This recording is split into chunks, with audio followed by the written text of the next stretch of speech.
लगातार तेजस्वी जी गरीबों, पिछड़ों, दलितों, अकलियतों की बात करते हैं, लेकिन एक वीडियो वायरल हुआ है और जो सही चेहरा है नेता प्रतिपक्ष का, आज वो देश के सामने है।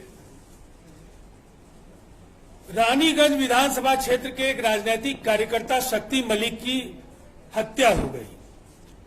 हत्या के पहले एक स्थानीय इलेक्ट्रॉनिक चैनल को उन्होंने अपने दिए इंटरव्यू में कहा कि उन्हें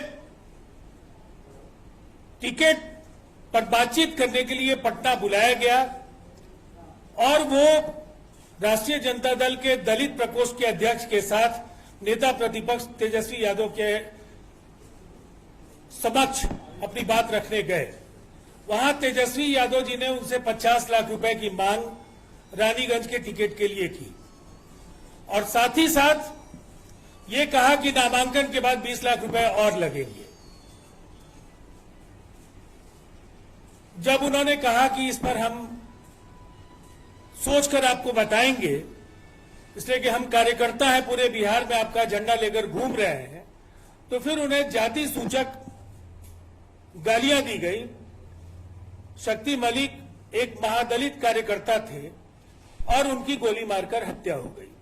अब उनके माता पिता ने फर्द बयान दर्ज करा करके जो शक्ति मलिक ने बातें कही थी उसकी एक बार फिर से पुष्टि की है। अब कल आप लोगों ने देखा किस तरह से अति पिछड़ी जाति के नेता और वीआईपी पार्टी के राष्ट्रीय अध्यक्ष मुकेश सहनी के साथ कल क्या व्यवहार हुआ। उप मुख्यमंत्री पद और 25 एमएलए देने का वायदा करके उनको लंबे समय तक अपने साथ तेजस्वी यादव ने घुमाया।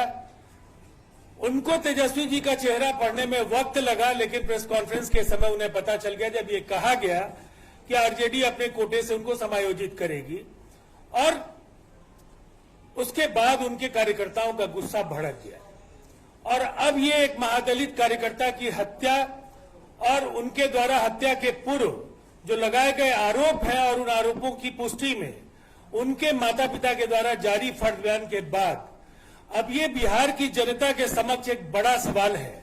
अब तक हम वंशवाद और भ्रष्टाचार की बात कर रहे थे, हम तेजस्वी यादव पर अनुभवहीनता का आरोप लगा रहे थे, उन पर अहंकारी होने का आरोप लगा रहे थे, गठबंधन को सही तरीके से नहीं चला पाने का आरोप लगा रहे थे।